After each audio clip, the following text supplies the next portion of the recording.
afternoon, everyone. Welcome to today's webinar here at Quest Trust Company. I'm actually teaching today's class today, Force of Habit. I'm excited to announce I'm teaching today's class, but today's class will be a nice deep dive into how to maximize your IRA contributions for both 2020 and 2021. So for those of you guys who don't know me, my name is Haley Gant. I am one of our IRA specialists here at Quest. And I work very closely with the rest of our marketing team to help to put on all of these events for you guys. Before COVID, Quest put on and attended about 600 events a year. And obviously, as of March of last year, all of those events went completely virtual here online. But it's cool because we've really been able to grow our online presence over the past year. And, I hope you guys enjoy today's class. If you want to rewatch today's class, as well as any of our other classes that we host here at Quest, be sure to head on over to our YouTube channel. Our YouTube channel has a lot of great videos. All of our recent classes are archived there. And we work pretty hard to post several other educational videos throughout different days of the week there as well. So our YouTube is a great resource. And, I kind of have all these promo slides here at the end of my presentation, but I do want to take a quick minute to invite you guys to our big online conference that we have coming up here in just a couple of short weeks. And that is QuestCon Live Private Lending Edition. So QuestCon is a big 2-day online self-directed IRA conference. You might see some links popping up in the chat right now. I do actually have Nicole Bako, one of our other IRA specialists. She is here with me today moderating today's webinar. If you guys have questions about how to register for our events, how to get your QuestCon ticket, or opening an IRA and making contributions, be sure to reach out to Nicole Bako. She is a great resource for you guys. And she's actually got a pretty extensive background in retirement accounts as well. So, she's somewhat new to our team here at Quest, but we're super excited to have her. And she has years of experience behind her. So be sure to take advantage of those resources. But let's go ahead and get right into the presentation. First and foremost is our disclaimer. Please be aware that Quest Trust does not give tax, legal, or investment advice. This presentation, just like every other presentation that we host, is strictly for educational purposes only. Now, especially as we are approaching this magical time of year where you can still make previous year contributions, you're looking to file your taxes, maybe looking at what sort of deductions you can get, please make sure that you are working with competent professionals, whether it is attorneys to help structure your deals, to help give you advice, or whether it is your accountant or your CPA. Make sure that you are taking the time to do the proper due diligence and that you are not rushing into investments. Really can't stress that enough. We bring in a lot of different guest speakers to our events, but just make sure that you're not rushing into things. You're doing your own due diligence, and, we're not here to give you financial advice of any kind. Oh, and my computer is really lagging today. So let's kind of set the stage a little bit. So today we're going to be talking about how to truly maximize your IRA contributions, and your IRA investments. But why is this important? At Quest, we are very passionate about teaching investors about how to truly diversify their retirement portfolios by learning how to invest their IRAs into non-traditional assets. Now, we see a lot of people that might roll over 401ks, or they might transfer an existing IRA over to Quest. We even see a lot of people that might, move part of their funds over to Quest to self-direct so they can really, truly keep their retirement investments diversified. But why is this important in the first place? I don't have a lot of the basic slides in here today because we're going to get really technical in here with these contributions here in a bit. But, we don't want to be working until we're 80 years old. That's why we're real estate investors, right? And one of the biggest benefits of investing with an IRA is that depending on the type of account that you are investing with, your IRA investments grow completely tax deferred or tax free, just depending on which type of IRA you might be investing with. Now, as we kind of continue through our lives and we're building up multiple streams of income, our income is maybe increasing from year to year from our real estate investments, I personally believe that it is so important that you hold at least some of your real estate assets in an IRA that, again, is growing completely tax deferred or tax free. Because we all kind of have our different why. I don't want to be working a 9 to 5 when I'm 60 or 70 years old. I want to be able to spend time with my family. Maybe you have kids, maybe you have grandkids. I think if there's anything that we've learned over this past year is that life is really short. So it's all about preparing yourself with the right tools and the right education to plant the seeds today to help get you where you need to be by the time you hit retirement. And just kind of another point to add in here to maybe add to your thought process is investing with IRAs and the ability to build this wealth completely tax deferred or tax free is a really great generational wealth building strategy. Now, I know a lot of us out there, we want to go out and we want to build wealth so our kids can go to a nice college, they can get a nice education, and we can kind of continue to pass that success and those opportunities along to our kids and maybe our grandkids. But again, that's really another huge benefit of using an IRA is that it really gives you and your family the opportunity to protect this wealth completely tax-free. Whenever your heirs inherit a Roth IRA, they inherit those funds completely tax-free. They will never have to pay taxes on that. So, a lot of times we see people that might be moving a little bit of funds over to Quest. You might be starting off brand new by making your first annual contributions, but no matter what step of the process you might be in, Quest is here to help. Along the step of the way, again, reach out to Nicole Bako. She's a great resource for you. She's there in the chat. But it's all about having the right tools and education to plant the seeds today to give ourselves better opportunities 20 to 30 years from now. Now, let's put some real numbers to that. How much do you actually need to have saved by the time you hit retirement? And this can be a really scary number once you think about it. Experts say that you should have between $1.5 to $1.7 million saved by the time you reach retirement. Now, most Americans are not on par to where they need to be to actually get themselves there. The way that Americans have been traditionally taught to save for retirement in America, go to school, get a good job, start a 401k, save 10%. By the time you hit retirement, it's white sandy beaches, right? Sound familiar? We've found that by doing these types of presentations all across the US, that typically does not work. So it's really important to understand not only the tools and the types of accounts that you can have between you and your immediate family, but how are you actually going to get yourself to where you need to be by the time you hit retirement? And this is something that you should be thinking about today, because your IRA in your retirement is not going to save for itself.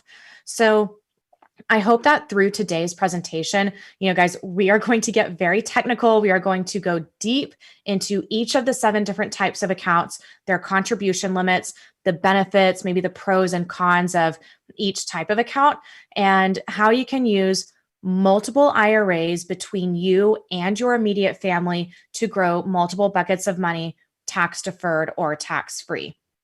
Now, to kind of give yourself some calculations, I think this is really cool. There is something called the 4% rule, where if you divide your annual income by 4%, this will estimate how much you should have saved by retirement. Now, keeping in mind that most Americans will spend about 55 to 80% of their pre-retirement income each year to maintain their lifestyle. And that is if you are maintaining your current lifestyle.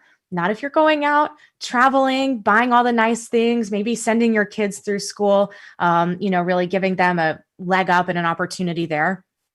But just to throw some real numbers into this, if you need $50,000 a year in retirement, you should plan to save just over $1.25 million. Now, if you need $80,000 a year in retirement, you should plan to save about $2 million. Now, we get a lot of people that say, well, why do I need to do this in an IRA? I'd rather have access to this money today. Now, In this next couple of slides, I'm going to show you exactly why it's important to not just have money saved in an IRA, but why you should have your funds, at least some of them, growing in a Roth IRA as well. So, to kind of put it simply, how do you maximize your IRA contributions? And we're going to go through this step by step. Start putting money away today. Don't just save, learn how to invest and understand your different buckets of money. And along the way, make sure that you're creating goals for yourself because, you know, you've got to pace yourself over the course of your lifetime, whether it's 10, 20, 30, 40 years until you are going to retire. It's important to start today and to visualize those goals that you have for yourself and, your wealth building path that you're going on. That way you can actually get yourself from where you are today to where you need to be by the time you hit retirement. So I kind of like to throw this in here. I did a lot of research, a couple of presentations ago. I give a lot of these presentations, but traditionally, as I was mentioning, the way that Americans have traditionally been taught to save for retirement is to earn money and save. Get a good job so you can earn money, save a percent of your income each year. And that's where most people put the emphasis on their savings. But where the magic really comes in is how you invest your funds, because you can earn and save all you want to, but unless your money is earning interest and compounding on itself, you're never actually going to get to where you need to be by the time you hit retirement. So by learning how you can take these contributions, put them in tax advantaged vehicles and invest them and grow that money and then compound it on itself over the course of your lifetime, that is actually what is going to be the key to getting yourself to your long-term goals. And I like to call this using the right investments in the right investment vehicles, planting the seeds today to help your future self have more streams of wealth. Really cannot stress that enough. It is so important. And, to kind of tell you guys a little story really quick. So some of you guys watching this might know my background. Some of you guys, it might be your first time seeing me here, but, I've been with Quest for almost 5 years now. I come from a family of real estate investors. My parents have actually had their self-directed IRAs at Quest since 2004, since I was 11 years old. Do the math, you can figure out how old I am. But my first day that I started working at Quest, when I got my login credentials, the very first thing I did was I looked up my parents' IRAs because I wanted to see what we were working with. And to be honest, I was very shocked that from small amount under $100,000 that they had initially rolled over to their IRAs in 2004, they have been able to almost exponentially grow that just through investing in a couple of real estate assets, private lending, buying real estate properties in the IRA. Just by kind of plugging and chugging these, do a couple of deals each year, it will truly get you to where you need to be. And, over the course of 10, 20 years, that compounding growth, really do not underestimate the power of that. All right, so here's the slide that I was getting at a couple of slides ago. This is why it's important to do your investments in an IRA. And I will also let you guys know, if you guys are familiar with Quincy Long, he's actually the founder and CEO of Quest. He is one of the smartest people that I have ever met. He's done a lot of great things for our company to help us grow over the years, making a lot of sacrifices for, the staff as our company has grown and we've really become into the awesome company that we've become today. This was originally Quincy's presentation from 2017 that I revamped for today's class. So this is all kind of his figures and his math that he has put in here. So just to kind of put some real numbers to it, let's assume that you have a $100,000 investment. You are in a 35% tax bracket, and you're making a 10% annual return on this investment. Now, say at the end of 30 years, you withdraw and spend all of this money. I don't care what you spend it on, but just for example purposes, that's what we're doing here. If you have this investment over 30 years, if you do this investment outside of an IRA, you are actually going to end up paying $661,000 in taxes whenever you go to take all of this money out. Now, say if you do this investment in a traditional IRA. Now, the difference here is as an individual, you are a taxpayer. Every single year, you have to report your income to Uncle Sam and you pay your annual income taxes, which in this case is a 35% tax bracket.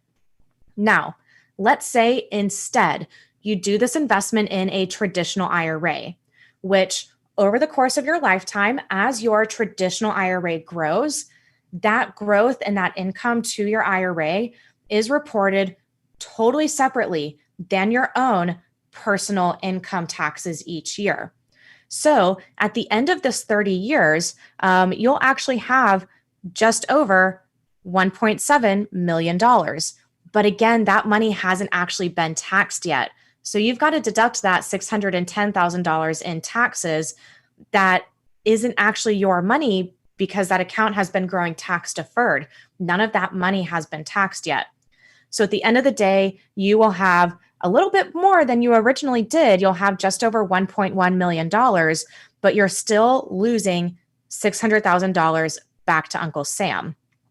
Now, on the flip side, if you did this investment in a Roth IRA that grows completely tax-free, as long as you wait until you're 59 and a half and you've had a Roth IRA for 5 tax years, at that point, all of your distributions from the Roth IRA are completely tax and penalty free, and you actually get to keep every single penny of that $1.7 million that has all in all grown from this investment.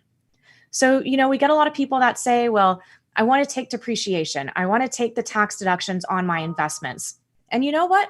Great. Do those investments outside of the IRA just like you normally would, because we definitely understand that there is a benefit to owning real estate because it does offer a lot of tax deductions.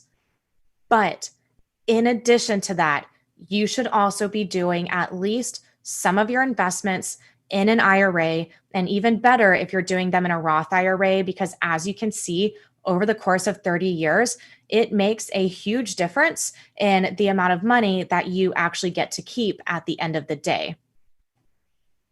So let's put a name to it. We have Realtor Rose. She is 51 years old and she has saved $200,000 for retirement. She is self-employed. She's a real estate agent and she earns about $80,000 a year on her Schedule C income. Now, once Rose hits retirement, she would actually like to be able to live off of $60,000 a year, which is 75% of her working income. Remember, Americans will spend about 55 to 80% of their pre-retirement income once they are in their retirement years. Now, where's the issue here? Assuming 6% income from her retirement assets, ignoring inflation, which is not something we should be ignoring, but to keep it simple, we're going to ignore inflation for now.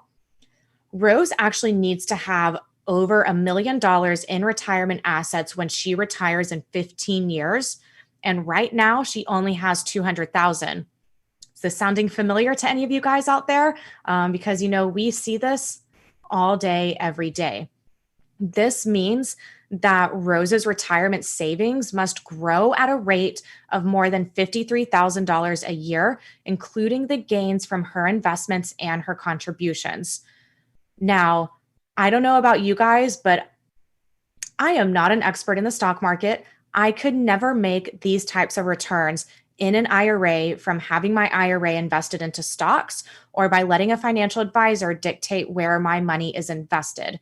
Now, I'm not saying there's anything wrong with that because, sometimes you want to keep some of your money there. Again, you want to be diversified, but it is definitely more than possible to take $200,000, do one real estate deal, and potentially make $25,000 to $50,000 off of that deal.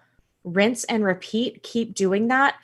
By having the knowledge of how to self-direct an IRA can actually get Rose what she needs in this retirement account.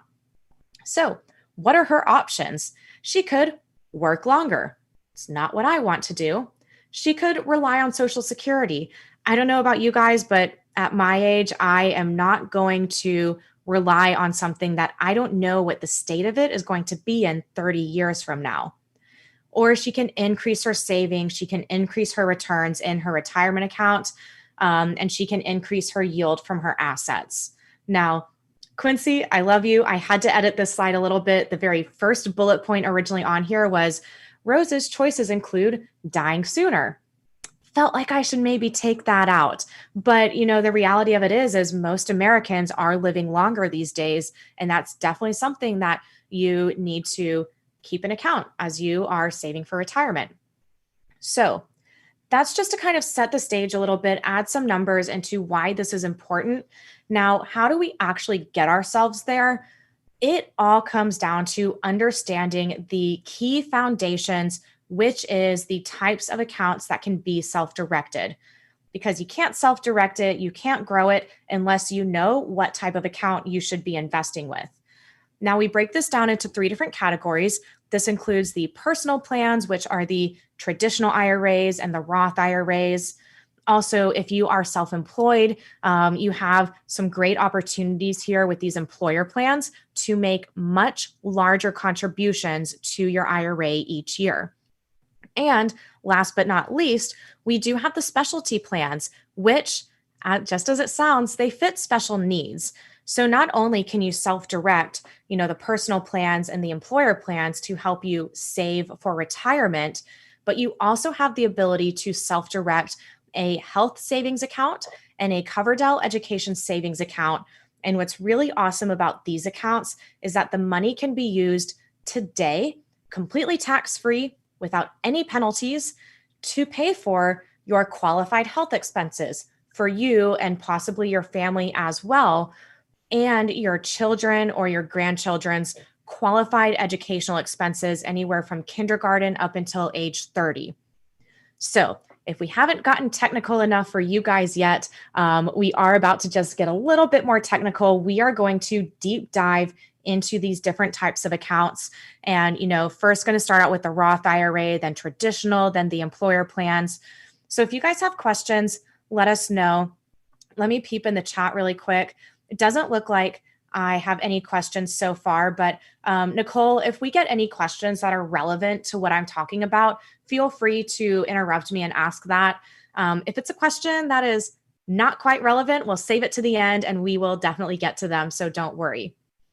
Now, you can still max out your contributions for the 2020 tax year. So all of these contributions that I'm going to talk about today, you can potentially double these up right now. Now, typically, you can make those contributions until the tax filing deadline, which typically is April 15th. But some crazy things have happened this year, right? So they have actually extended the tax filing deadline to May 17th for the entire country. But if you are in Texas and you are recently affected by the recent crazy winter storm that we had, you do actually have just a little bit longer. You have until June 15th to file your taxes, get an IRA open for 2020, and get those 2020 contributions into that account. So again, if you have questions about that, let us know.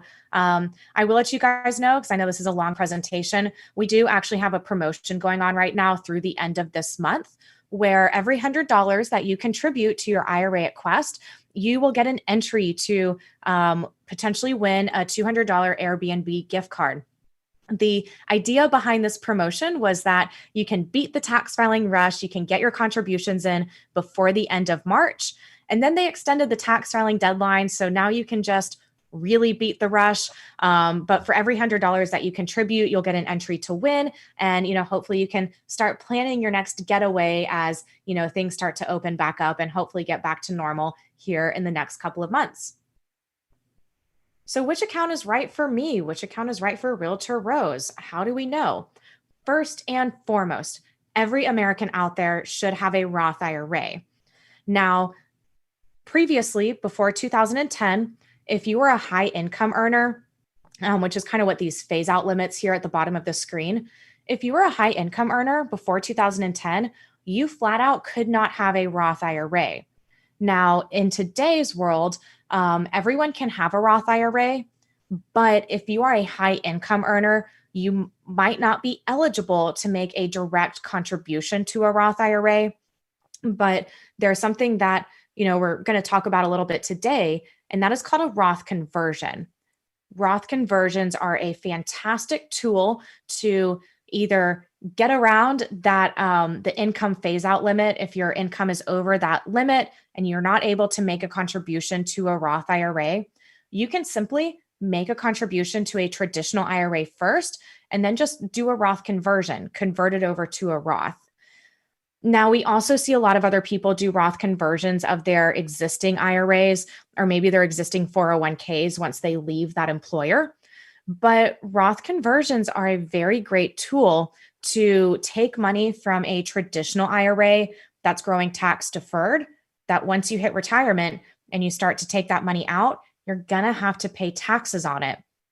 Or you can take some of your IRA, you could even take all of it if you want to, and convert that to a Roth IRA. Now, whenever you do the conversion, you will pay taxes on whatever amount you move into the Roth IRA. It's basically added to your taxable income for the year, and you pay ordinary income taxes on it. But say I do a $10,000 Roth conversion today. When I pay my taxes for the year, I'm going to have an additional $10,000 in income that I'm going to have to pay taxes on. No big deal. But say I now take that $10,000 in my Roth IRA and I invest that and I grow it. I do a couple of deals throughout each year. And by the time that I hit retirement, say I have $1 million in that Roth IRA. Since I did that Roth conversion and since I went ahead and paid taxes on that $10,000 when I converted it into the Roth, everything else that grows from there for the rest of my life is completely tax-free. And then when I eventually pass that Roth IRA on to my heirs, they inherit that money completely tax-free as well. Guys, if you have not looked into doing a Roth conversion, even if it's just a small amount each year, reach out to us here at Quest, reach out to Nicole. Her info is there in the chat. And, we can definitely help walk you through it, but I would definitely recommend consulting with your CPA or tax advisor because they can actually give you the true tax advice and calculation of what sort of tax liability you might be looking at with whatever amount you convert. So that was a tangent, but I do think it's important to cover here. I can see we have a question here. Mike, I will get to that one at the end. We do not do checkbook control, but we'll get to that a little bit more here at the end of the presentation. So overall, the contribution limits to the Roth IRA are not huge. You cannot dump $100,000 of your own funds into a Roth IRA within 1 year. You just can't do it. But do not underestimate the power that making your annual contribution has each year. And just to throw a little statistic out there, I love the statistics, especially in today's class. Guys, I'm here to get technical. I hope you're enjoying it so far. If you make a $6,000 Roth IRA contribution to your Roth IRA every year, $500 a month, $6,000 a year, from age 25 to age 70, if that Roth IRA only grows by 5%, not including inflation here, by the time you hit retirement at age 70 years old, you will have just over $1 million in that Roth IRA that is now completely tax-free. And that is only if the IRA grows by 5% a year. As you're investing into real estate, as you're being a private lender, as you're investing into maybe multifamily deals, private placements, things like that, you definitely have a large potential to take that 5% up to maybe 10 to 12%, potentially into much higher double-digit returns. So if you're not starting at age 25, maybe you're starting at age 30, 40, doesn't matter what age, it's never too late to start. And that compounding interest, just growing a bit by bit each year, will get you to where you need to be. It's just all up to you to actually take the steps and start putting that money in and recognizing that even though that annual contribution limit is not very big, when you do that over the course of several years, you will build up a lot of wealth in this IRA that, again, is completely tax-free. So again, just to kind of recap here, I think I already covered a lot of this, but important to note here that you can make a Roth IRA contribution at any age, as long as you have earned income and as long as your income is not over the phase out limits. So this is a really big tool. It's actually something that I did in kind of my younger years when I, was really just kind of getting started in the investing world. As soon as I had earned income, I had a Roth IRA. I was making contributions. Now, say your kids are 15, 16 years old, they've got that part-time summer job, they can make contributions to a Roth IRA.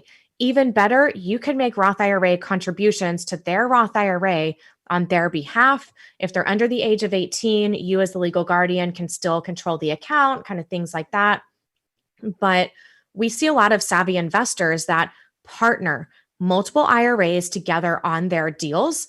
And it's a really great opportunity to grow multiple IRAs together at the same time from partnering and essentially just dividing up the percentages of ownership on your IRA investments. And we actually make it really easy. I mean, I don't want to go too much into this because we teach a lot of classes about partnering. We have a lot of different case studies in our other classes as well. But if you have several IRAs partnered together on one deal, all of those payments are still coming in and out of Quest. We can kind of handle the dividing it up between the different accounts based on the percentages of ownership. And it allows you to grow multiple buckets of money, multiple IRAs all at the same time. That might fit different needs between you and your immediate family. And again, you can still max out those 2020 contributions, so you can potentially double those up right now. And another fun fact here, if you are married and you file your taxes jointly, if say, the wife is a stay-at-home mom, she's not currently working, she doesn't have earned income, if the husband has earned income, she could still make contributions to her own Roth IRA as long as they are filing their taxes jointly together. So non-compensated spouses can still make their own IRA contributions. And, again, kind of like not to beat a dead horse here, but the contribution limits each year are not that big, but that's not what is really important here. How do you take those small contributions? How do you max them out between you and your immediate family members? And then how do you invest that money and how do you make it grow? That is the key to get yourself, the wealth that you actually need to be able to live off of once you hit retirement. And this is a big thing here. Roth IRAs do not have required minimum distributions. So traditional IRAs and any IRA that is growing tax deferred, the IRS has not gotten their tax money from you just yet. So once you reach age, now it's 72 and a half, or I think it's just 72. Once you reach age 72, you are going to be required to start taking distributions from a traditional IRA. Essentially, the IRS wants their tax money from you. So they've got a little chart and they've got a divisor that says how long you're going to live. And you divide that by your year-end balance of your traditional IRA. And that is the amount that you are required to take out each year. Now, Roth IRAs, since it's already tax-free, the IRS is not going to get any tax money from you whenever you take those distributions. There's no RMDs. There's no required minimum distributions. I personally think that is another great benefit of the Roth IRAs, especially for those of you out there who might be approaching retirement age and you are looking to invest your IRA into assets such as real estate that might not be as liquid as a stock. If you need to sell a stock, you can do that in a few days. If you need to get money out of your real estate investment, it might take some time. You might be committed for a couple of months to a couple of years for that deal. So the fact that you're not going to be required to take those distributions is another huge benefit of the Roth IRA. Now, this is another good point. Roth IRA, again, guys, I hope you're finding this helpful. Just a lot of miscellaneous points here, and we're going to do this for all of the different types of accounts, but I think the Roth IRA is definitely the longest.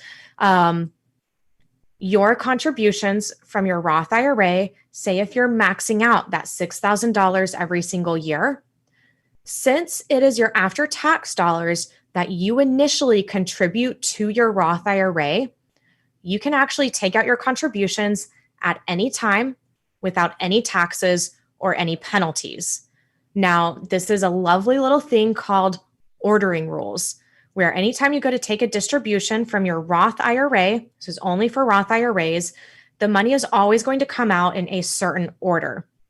The first money to come out from your Roth IRA is always going to be your contributions. They can always come out tax and penalty free. And I like to think of this as a really great tool for young people because, as we've seen with this past year, there's a lot of uncertainty out there. But if I'm maxing out my $6,000 every single year, if something in life comes up and I actually need to take money out of my Roth IRA, I could take out up to all of those, principal contribution amounts, and I'm not penalized for it and I don't have to pay any taxes on it. Now, the growth from your investments, you do have to leave that in there. But, the ordering rules, getting back to those, contributions will always come out first, tax and penalty free. After contributions is your Roth conversions. So each Roth conversion that you do has its own 5-year clock. Say this year I do a $10,000 Roth conversion. I pay the taxes on my $10,000.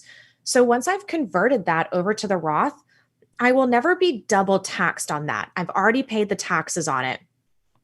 This is what's really cool. A lot of people do not know this.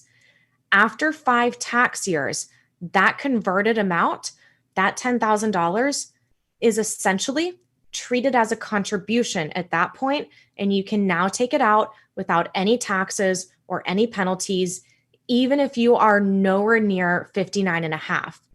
So once you do the Roth conversion and it stays in the Roth IRA for 5 tax years, at that point, the amount that you converted is treated as a contribution, and you could take it out early without penalties if you need to. Now, I'm not saying that you should, but life comes up. We've definitely seen it a lot happen in this past year. But after contributions, after conversions, then it's the earnings. The earnings and the growth in your Roth IRA will always come out last. And that is what needs to stay in there until you're 59 and a half and you've had a Roth IRA for 5 tax years. And at that point, once you turn 59 and a half and you've had the Roth for 5 tax years, at that point, all of your distributions from the Roth IRA are now completely tax and penalty free for the rest of your life and your heirs' lives as well. So I'm going to leave it at that for ordering rules. I will let you guys know if you want to know more about that, reach out to us, or you can try to go read about it on the IRS website. But I will tell you, it is some very heavy reading. Wouldn't really recommend it unless you just really want to, but reach out to us here at Quest. We do a lot of training over these Roth ordering rules with our IRA specialists, so we can pass this information on to you as well. And yep, start that Roth IRA while they're young. I think I've probably already mentioned that enough times here. And I'm going to go ahead and skip over this. If you guys want a copy of these slides, reach out to me. But I've already covered this. That's basically the ordering rules that I just covered there. Now, we've already talked about this. What if my income is too high? What if I am not eligible to make a contribution to my Roth IRA? Now, first, and I love Quincy for this, there are worse problems to have than having too high of an income. But this is where you maybe want to look at the traditional IRA. Now, traditionally speaking, traditional IRA contributions are tax deductible.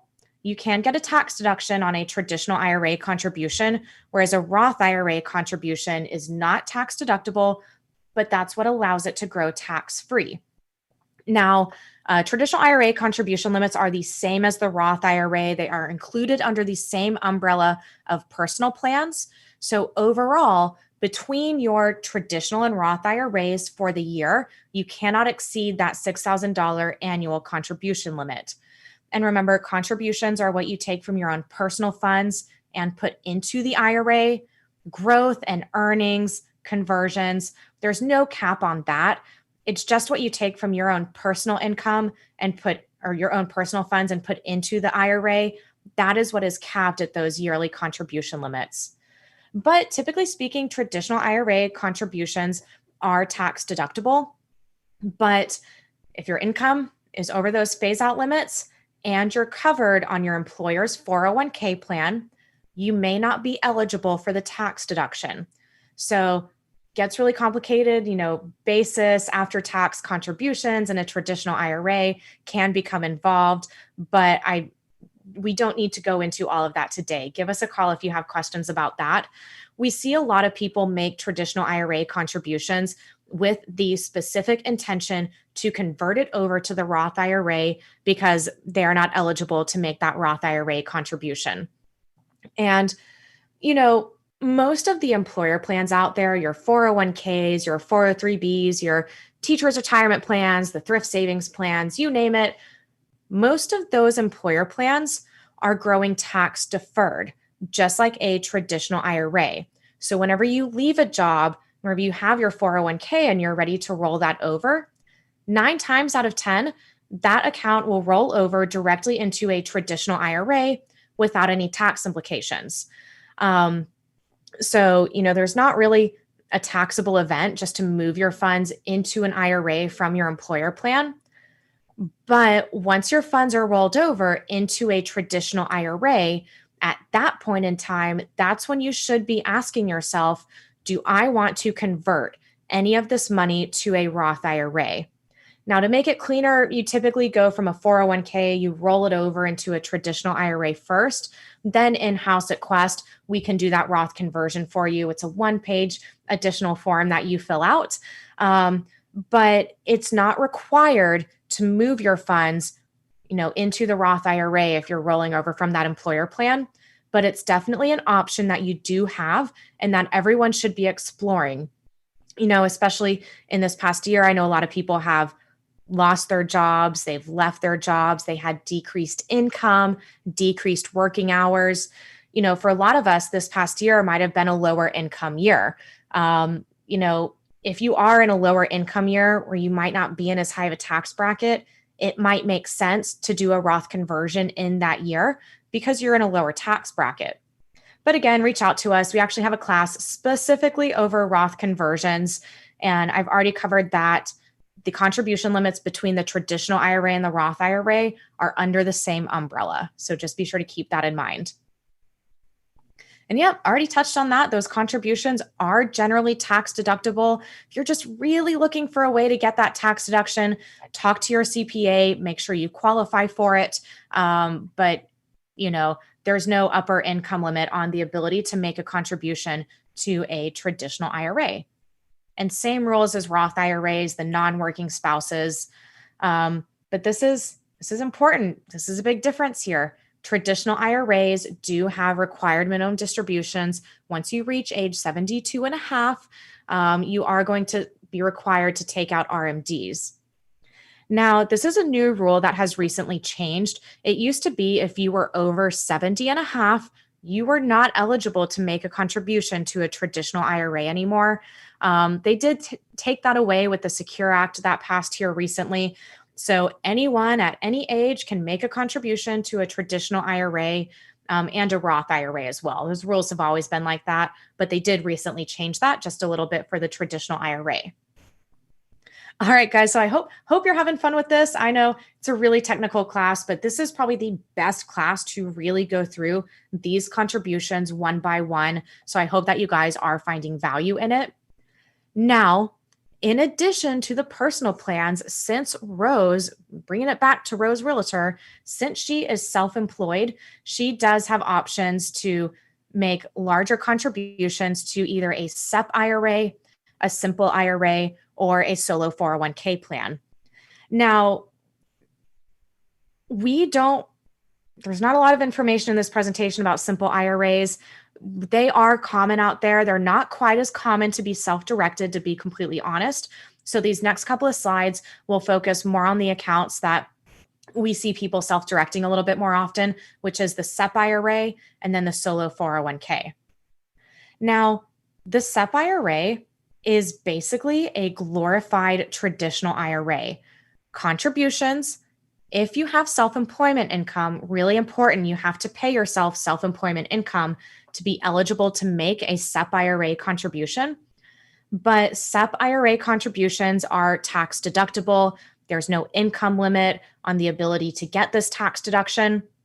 And since the money is tax deductible going in, the SEP IRA grows tax deferred, very similar to the traditional IRA. Now, the contribution limits are much higher to the SEP IRA. So you can contribute for 2020, 25% of your earned income that you pay yourself up to $57,000. And for 2021, it's 25% of your earned income up to $58,000. And that is tax deductible. So we see a lot of people that are self-employed open up SEP IRAs for a couple of reasons. One, they're looking to dump a lot of money into an IRA within 1 year. Two, they're looking for a tax deduction. They've been advised by their CPA, hey, you're self-employed. If you're looking for a way to minimize your tax liability, go and make a SEP IRA contribution. And if you want to do it even better, do it at Quest, where you can then self-direct those funds and actually have control over where your money is invested. Now, for the employer plans, you do actually have just a little bit longer to get those contributions in. You have until tax filing deadline plus extensions, whereas all of the other accounts, it's just tax filing deadline. And remember, just like a traditional IRA, a SEP IRA can also be converted to a Roth IRA, just like the traditional IRA can be. And, this is potentially, if you're looking to dump a lot of money into a Roth IRA in 1 year, if you're self-employed, you could definitely do this by making your contribution to your SEP IRA. And then in the same year, you could certainly just convert it over to the Roth. And just make sure you get with your CPA to make sure that things are filed accordingly. But it is very possible that the tax deduction and the taxes you would pay, converting it over to the Roth could essentially cancel out. But there are a few other factors there that are important for you to review with your tax advisor. Now, with the SEP IRA, if you do have employees in your business, there are ways that you can exclude certain employees. Say they have to be at least 21 years old to be eligible for the plan. They have to have worked at the company for maybe 2 years, maybe 3 years. You actually designate this in the form called the SEP 5305 whenever you establish your SEP account. But important to note here, the employer does make all contributions. And if you have employees in your business who are eligible for the plan, you have to match the percentage of contributions for your own SEP IRA, for your employees' SEP IRAs as well. So it definitely can complicate things just a little bit if you do have employees in your business. Sometimes we might see people go with simple IRAs for that reason, but in my almost 5 years at Quest, I have only ever set up one simple IRA, and it was for an individual that just happened to be reporting a very low income that year. So with the 25% of the SEP IRA, he could actually contribute more to the simple IRA. I think at that point it was like around $13,500. So he literally opened up a simple IRA for 1 year to get that slightly large contribution in there. And then the following years, he decided to report a higher income. That way he could make larger contributions to the SEP IRA. And yeah, that's pretty much it there. Let's move on to the solo 401k. This is a great plan. It is a little bit more complicated than our normal just IRAs that we hold here at Quest. We're basically, with our IRAs, we act as the custodian.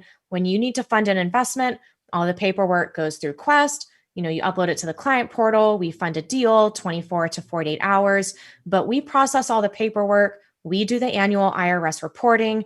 We send you a 1099, we send you the 5498 whenever those are applicable. But with the solo 401k, we basically sell you a set of plan documents that are in compliance with IRS guidelines, and you act as your own trustee of your own solo 401k plan. Now, that definitely comes with added responsibility. You want to make sure that you, one, qualify for a solo 401k, and in order to make sure that you do qualify, you have to be self-employed with no W-2 employees, and you cannot have employees in either this business or any other businesses that you own 50% or more of. So if you own any businesses that you have employees in, unfortunately, at that point, you are no longer eligible for a solo 401k. But solo 401k works great for individuals who understand the responsibilities that come along with the plan and are actually, showing profits in the business and using that to make contributions to the solo 401k each year. Now, one big difference here is that the solo 401k has both employer and employee contributions. But since you're self-employed, it's all you. You can actually contribute both as the employee and the employer to your own solo 401k.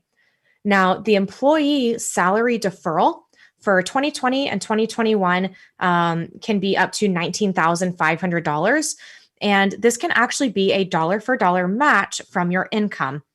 So if you have a solo 401k and you pay yourself $10,000 out of your business, you can actually make a dollar for dollar match contribution of $10,000 to your solo 401k plan.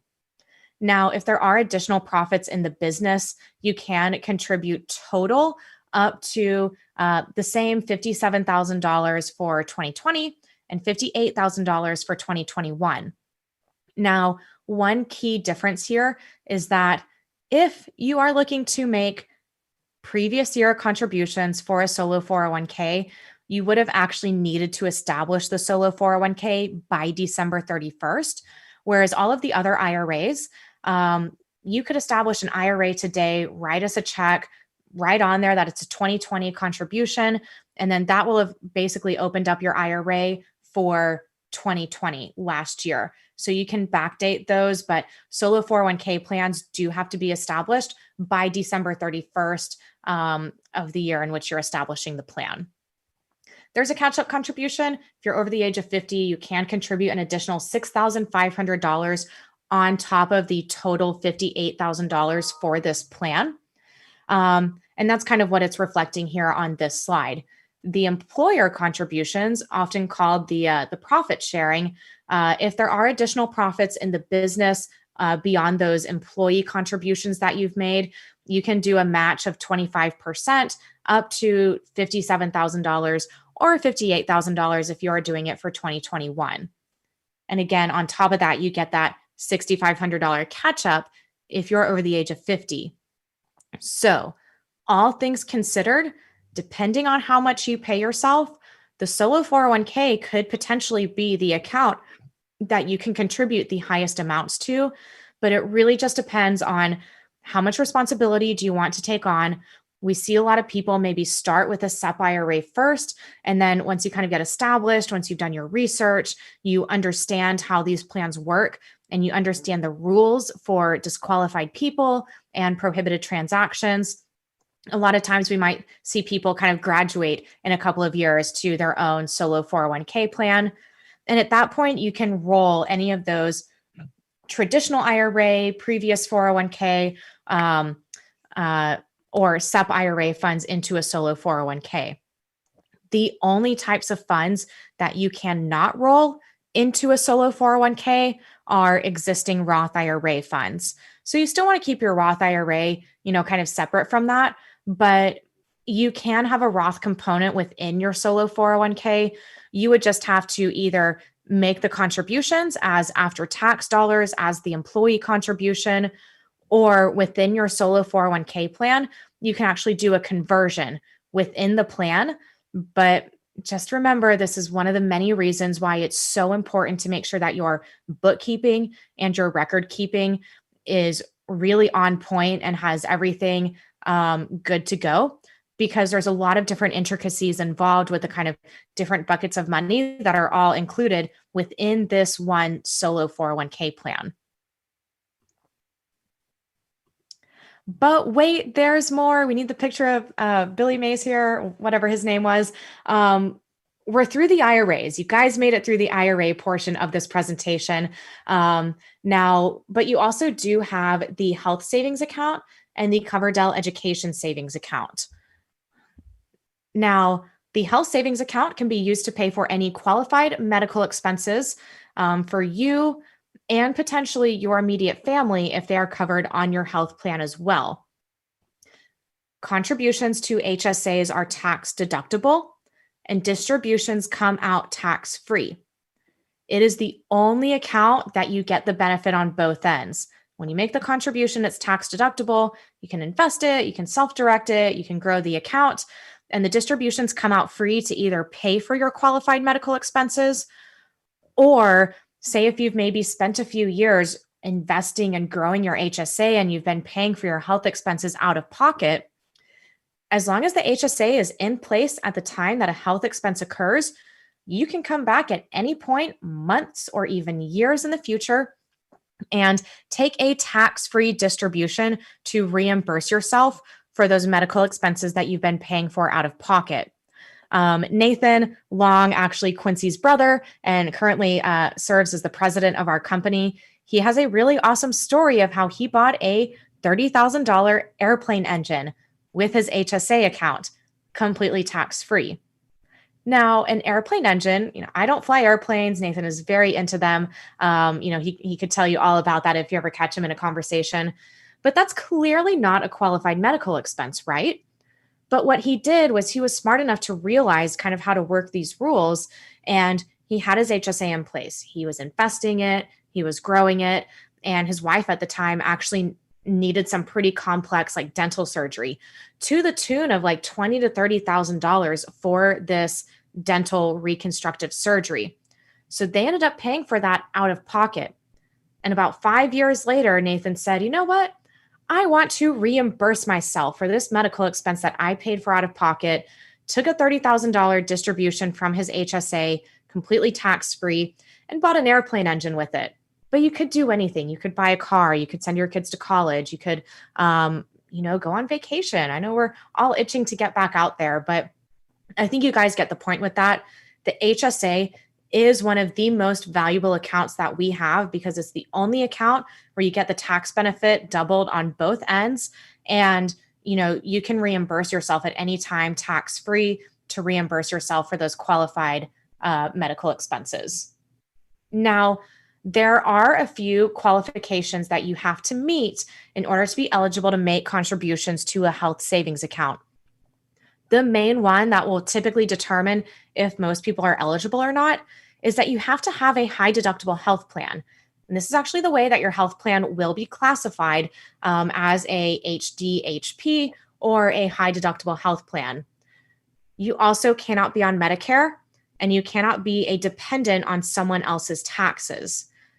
But what I like to touch on here is that these are the three qualifications that you have to meet in order to be eligible to make a contribution. So if you have an HSA and say, we see it a lot, maybe you have an HSA, you have your health insurance through your employer, and then maybe you leave that job. Well, your HSA isn't just like out of luck at this point. You can still keep the account. You can transfer it, you can invest it, you can grow it, and you can still use those distributions to pay for your qualified medical expenses. The only thing you can't do at that point in time, if maybe you don't have a high deductible health plan anymore, is you just cannot make any new contributions into this plan unless you meet those three qualifications. So, even if you're still employed where you maybe have your high deductible health plan, where you have your HSA, you can transfer those funds, you can open up an additional HSA, you can make contributions. You really have a lot of flexibility with this account. And to be honest, they are pretty underutilized because there's just not enough people out there doing this type of in-depth education to really let you know about all of the options that you truly do have. Now, the contribution limits to the HSA are kind of dependent on who is covered on your health plan. If it's just you on your health plan, you can contribute $3,550 for 2020 and $3,600 for 2021. Now, but we do see a lot of people that maybe you have you and your spouse, you have you and dependents covered on your health plan. If this is the case, the contribution limits are actually doubled. So $7,100 for 2020 and $7,200 for 2021.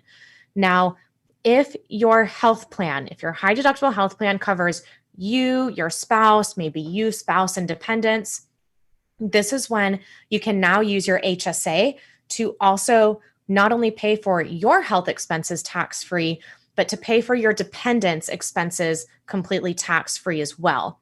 But again, it depends on who's covered on that high deductible health plan, and the HSA needs to be in the same name of the person it's under the health plan.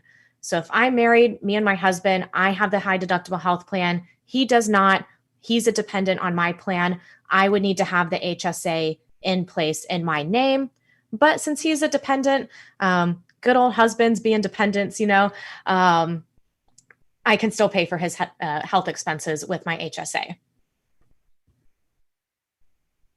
And we've got a lot of animations here on these end slides, but moving right along to the Coverdell Education Savings Account, it's exactly what it sounds like. It can be used to pay for any educational expenses from kindergarten up until age 30 with completely tax-free dollars. This could be things like laptops, home internet, books, tuition. It's very, very broad. The things that it doesn't cover, if your child is on a dance team outside of school, it doesn't really cover those dance costumes or the football uniforms, but true educational expenses can be paid for with tax-free dollars from the Coverdell Education Savings Account.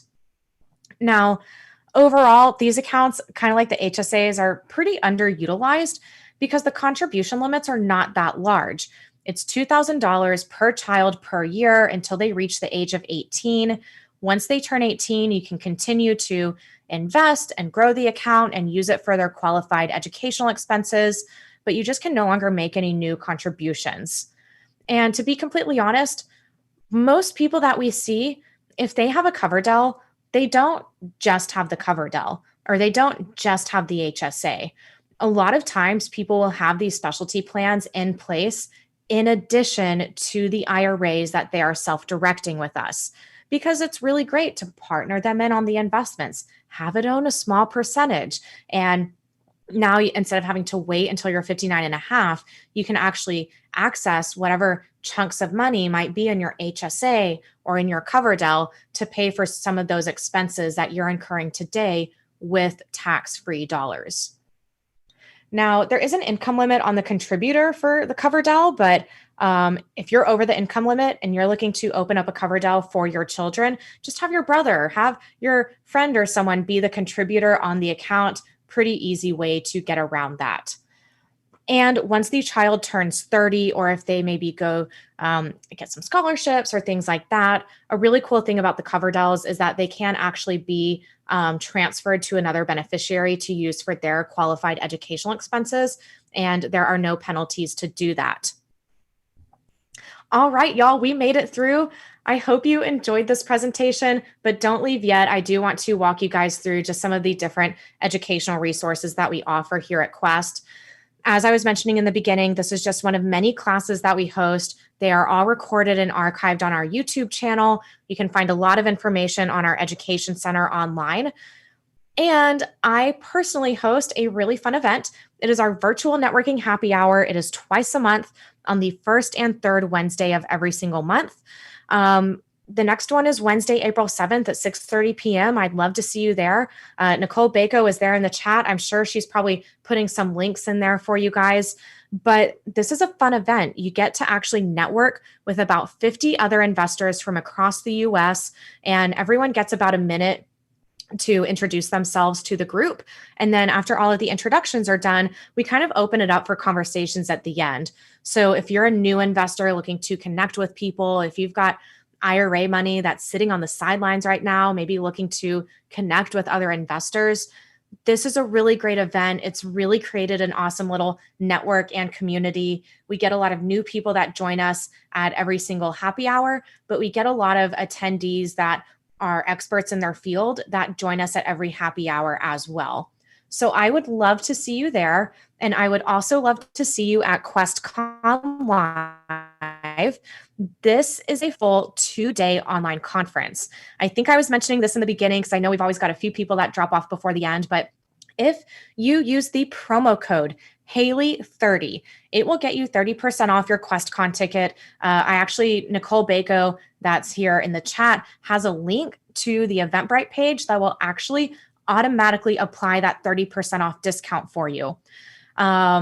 This is going to be a great event, about 20 different speakers from across the US. It's a big production. It's completely online, so you don't have to dress up. You don't have to go anywhere. We do have the recordings available as well.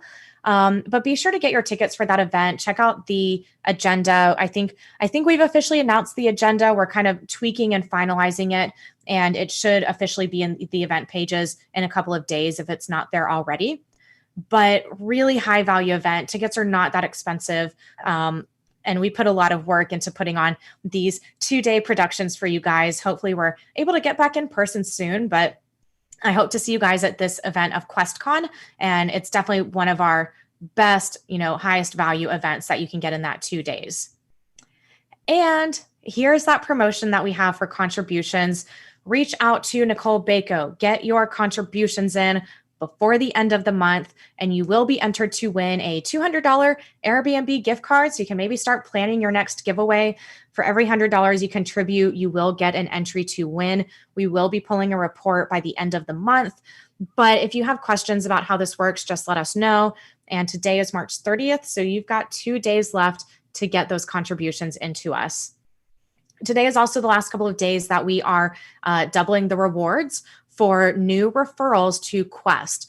So, we get a lot of our business by word of mouth. We have a pretty good reputation in the industry among investors. We like to get things done quickly and on a good time frame for you guys. And we like to make the process of investing with an IRA fun. We like to build relationships with you guys.